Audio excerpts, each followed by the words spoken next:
to the kanski lecture series, and this is going to be the uveitis part 9. And in this part we are going to study about the parasitic uveitis. As the name suggests, the parasites are uh, the cause which is causing the inflammation of the uvea.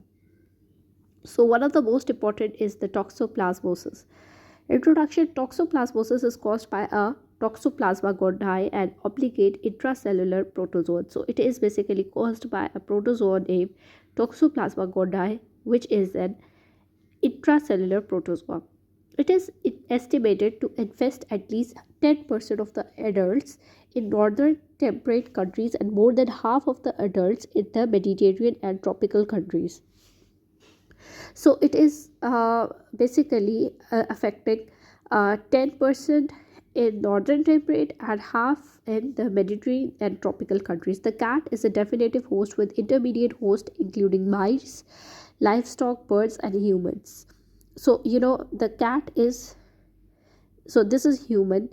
The cat is definitive host, whereas bird livestock are the intermediate host and humans are the uh, those who are get contaminated. Oocytes are excreted in cat feces and then ingested by the intermediate host, including by a contaminated water supplies.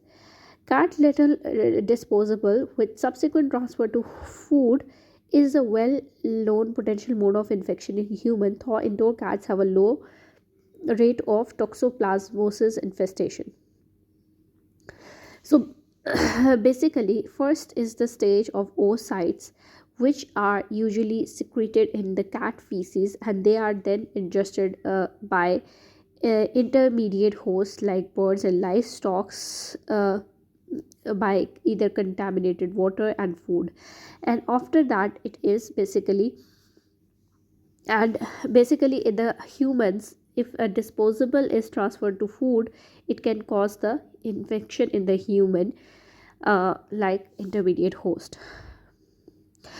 The bradyzoid is an inactive stage lying dormant within a cyst in tissue such as eyes, brains, and skeletal muscles, and consumption of the undercooked meat or eggs from an intermediate host can lead to infestations. Bradyzoid cyst can rupture to release a tachyzoids, the proliferative active form, stimulating an inflammatory reaction. So first is that a cyst it has a bradyzoid, which is an inactive stage, and when these bradyzoids are being ingested uh, through, because you uh, ate the intermediate host meat, you get then the bradyzoids are released from the cyst and they cause tachyzoids, and tachyzoids are basically those a form of toxoplasma that causes the infection. Conceptually, it may be helpful to think of an acute phase and a long-term chronic phase of infection. During the later, the new chorioretinal scars may form asymptomatically over the course of a years or decade. A critical mode of human infection is transplacental hematogenous spread to the fetus in a pregnant woman with active toxoplasmosis. This is usually the primary infection in immunocompetent host, but occasionally reactivation of latent infection, the later predominantly in the immunocompromised. Occasionally, infection may be transmitted via the organ transplantation or blood transfusion. So, what is a primary transfer? Primary transfer is when the mother is infected with the active toxoplasma, and that is transferred hematogenously to the fetus, and the fetus get this disease, and later in the life these latent infection become active due to the immunocompromised status. That is how we get the infection. Toxoplasmosis is the most common identifiable cause of the focal retinitis, which typically causes inflammation adjacent to the chorioretinal scar.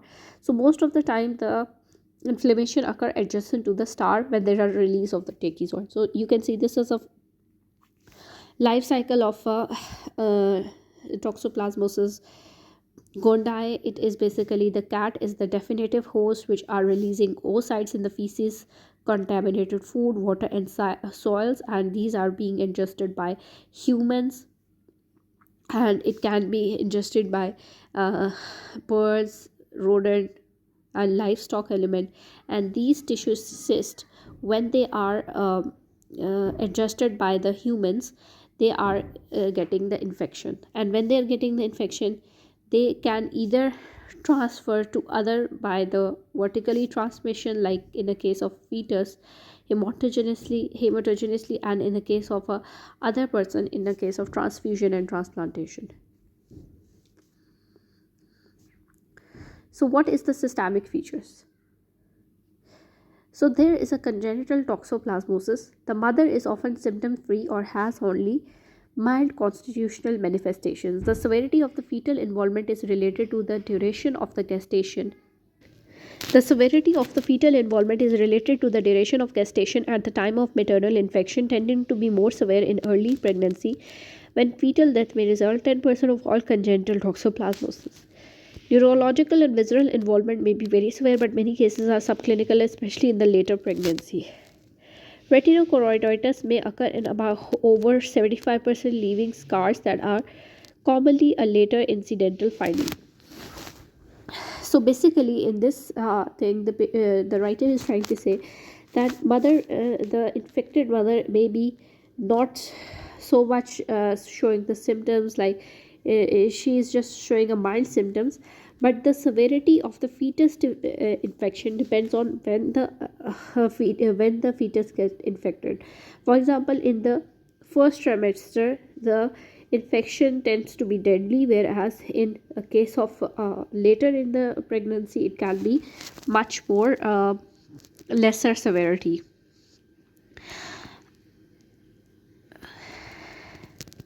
So in this point, the retinochoroiditis may occur 75% of the time, and leaving a scar that is commonly a later incidental finding. Postnatal childhood accusation probably accounts for over 50% of the childhood is toxoplasmosis. As with adults, in immunocompetent individual, this is usually subclinical. Ocular lesions are probably common but may not develop for years after the initial infection. So after the postnatal period, it is almost 50% of the chance that they can get the postnatal uh, uh, toxoplasmosis, but usually the symptoms are subclinical, but when the ocular lesions are common, but usually they do not develop after the initial infection. Then there is an acquired toxoplasmosis in immunocompetent in adults is subclinical in 80 to 90%, means that there are going to be no symptoms. There are going to be cervical lymphadenopathy, fever, malaise, and pharyngitis are common features in symptomatic patient, but more serious systemic manifestations are rare. Early retinitis may occur in up to 20%. In a case of acquired cases, there are going to be the early retinitis in 20%. Then there is a toxoplasmosis in immunocompromised patient may be acquired or as a result from reactivation of a pre-existing disease, as well as constitutional symptoms occurring in the immunocompetent meningoencephalitis, pneumonitis, retinochoroiditis, and a range of other features can occur. So in this case, these features can also be very severe, like they can be meningoencephalitis, pneumonitis, retinochoroiditis, and other features. So what are the ocular features of toxoplasmosis? Toxoplasmosis is responsible for about 20 to 60% of all the cases of posterior uveitis developing or depending on the country surveyed. For example, 80% in Brazil. Reactivation Reactivation at previously inactive cyst containing scar is the rule in the immunocompetent, although many represent new infections. So most of the time, the inflammation is due to there are some cyst containing scars in the retina, and that is getting activated. So that is why we get the inflammation, but sometimes it is new infection as well. More than half of the quiescent retinal lesion will have been acquired from the postnatal infection. So most of the time it is from the postnatal infection. Recurrent episodes of inflammations are common and occur when the cyst rupture and release hundreds of tachyzoids into the normal retinal cells. So the uh, the form which is causing inflammation is a tachyzoid. So when the cyst is ruptured and release these tachyzoids, this causes the inflammation.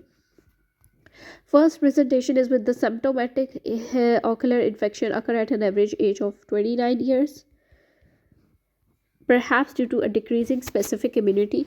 Ocular involvement from congenital infection may be detected later in life with only incidental discovery of typical retinochoroidal scars, though occasionally macular or optic nerve damage may impair vision in the childhood.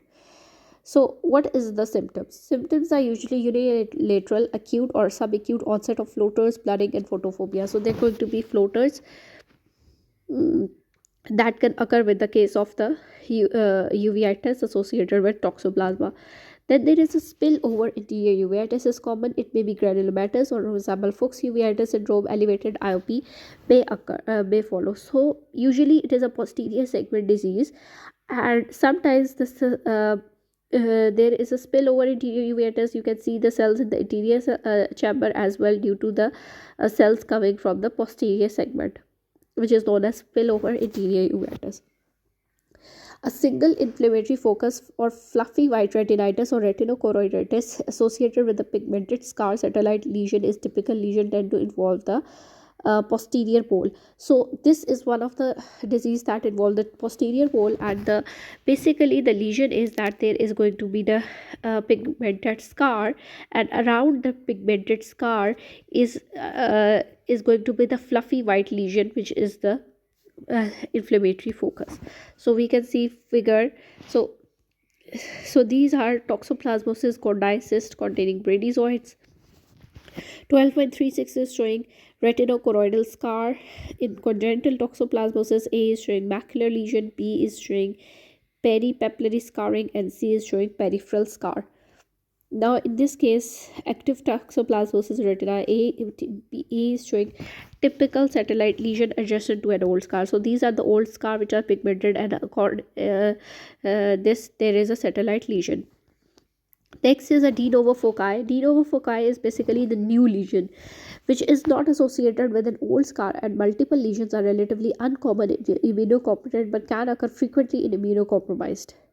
Vitritis may be severe and impair fundus visualization. Head light in the fog is the classic description of the white retinal inflammatory nidus viewed through the vitritis. So this is B is showing two small foci, and C is showing severe vitreous head and headlight in the fog appearance, which is basically the characteristic. Basically why it is happening is because there is a fluffy white lesion and there is a dense vitritis, and between the dense vitritis you can see the whitish glowing lesion, and that is why it is called the headlight in the fog appearance, because in the fog you just only see most commonly the headlights of the car, not the car itself.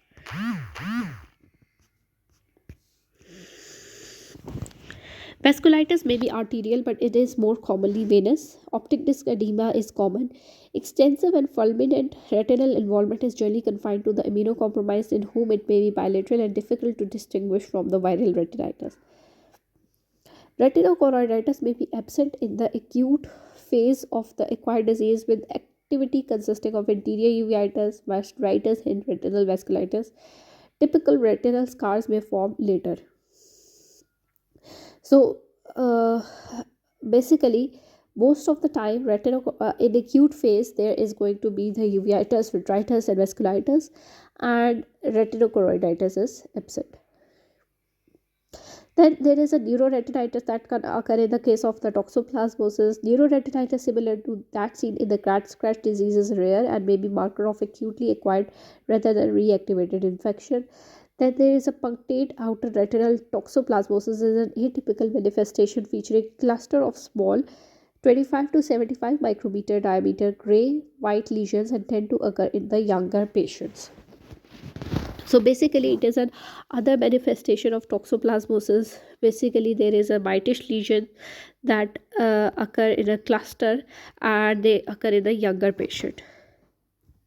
Vision loss cause of permanently reduced vision. Around 25% of the eyes include macular inflammatory lesion and edema, optic nerve involvement, vascular occlusion, serous stigmatogenous and tractional retinal detachment in late secondary choroidal neovascularization. So visual loss may be due to the complications that are associated with the toxoplasmosis.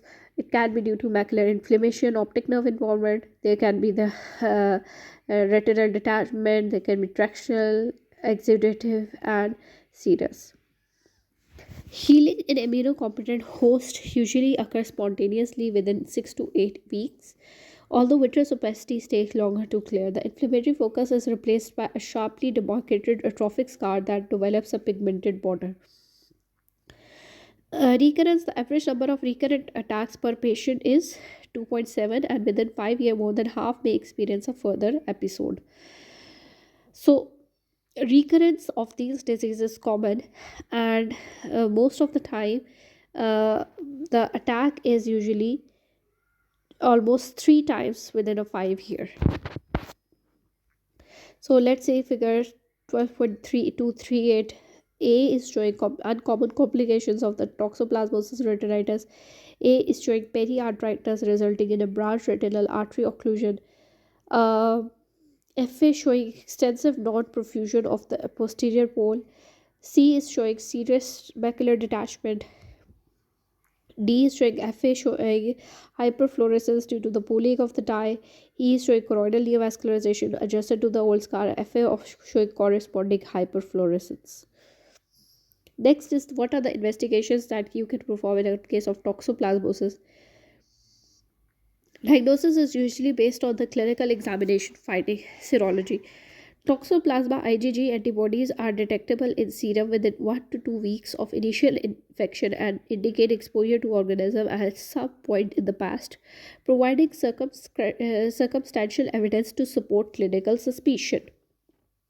However, commonly, community seroprevalence is high, at least a third of the individual in most communities. So, if a patient is IgG positive, it is usually positive 1 to 2 weeks after infection, and if it is positive, it means that the patient sometimes in their lifetime had the disease. Positivity to the IgM antibodies usually mean infection has been acquired within the last year and help to distinguish between the acute, newly acquired, and chronic infection.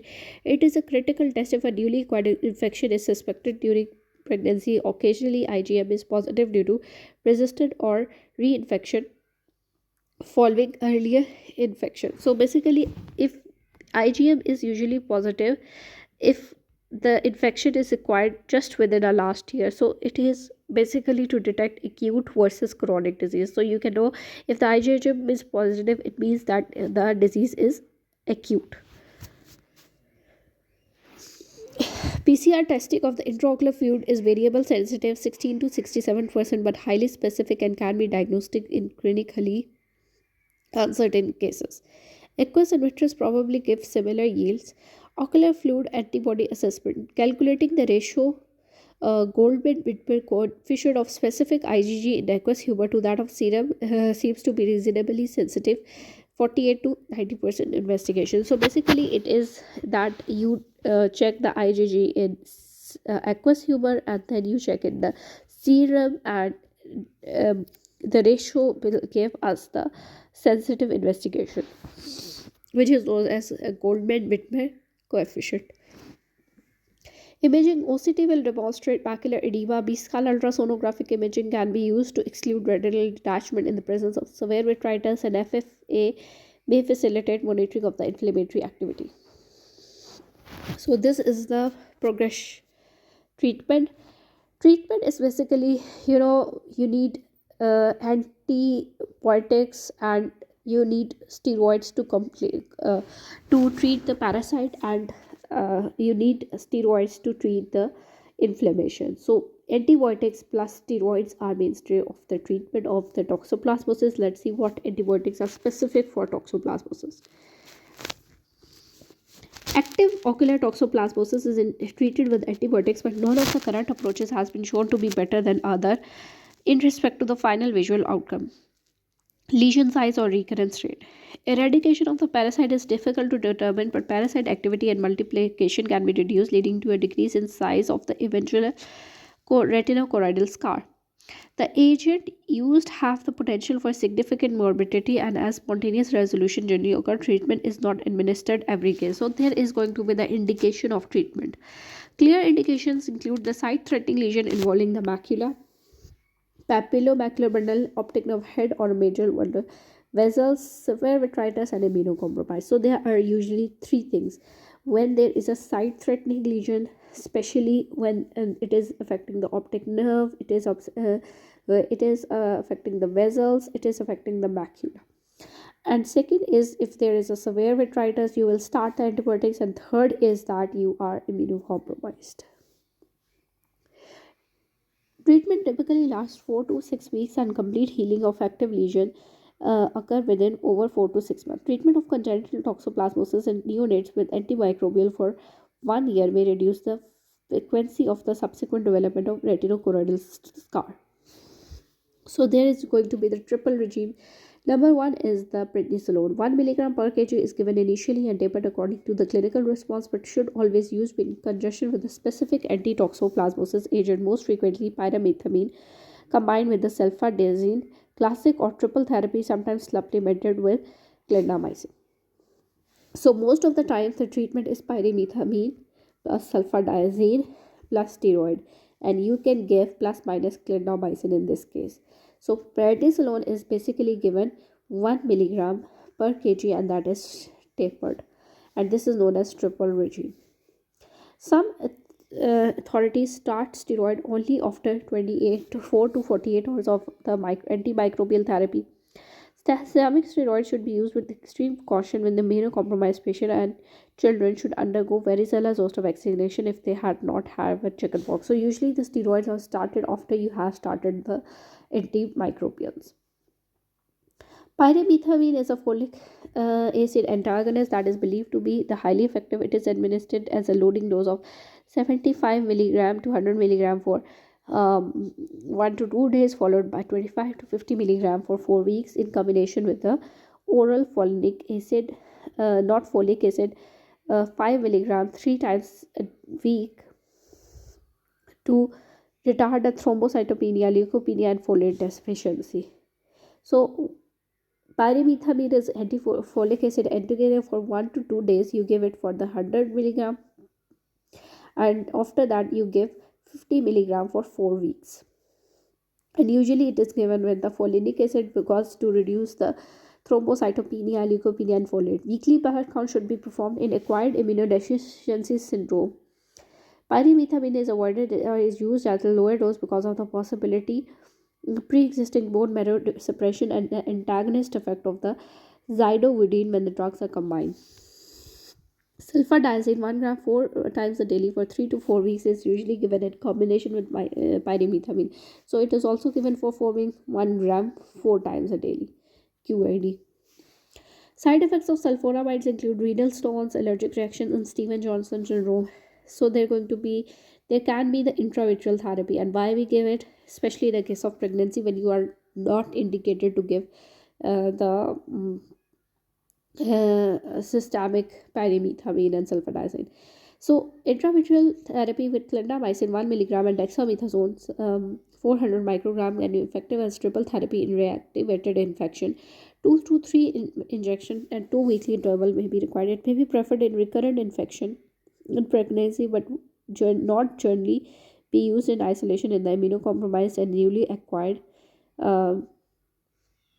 IgM positive infection. Systemic therapy has superior efficacy. Depot steroids, intra and periauricular preparations such as triamcinolone should be avoided as uncontrolled progression has been reported. So you can give 1 milligram clindamycin and 400 microgram dexamethasone intravitreally if in a case of a pregnancy to reduce the systemic complications. You can also use azithromycin 250 to 500 milligram daily show evidence of reducing the rate of recurrence of retinochoroiditis, and its use in combination with pyrimethamine, folinic acid, and prednisolone is a promising new regime. Clarithromycin may be good alternative to azithromycin. So instead of sulfadiazine, you can also use the azithromycin.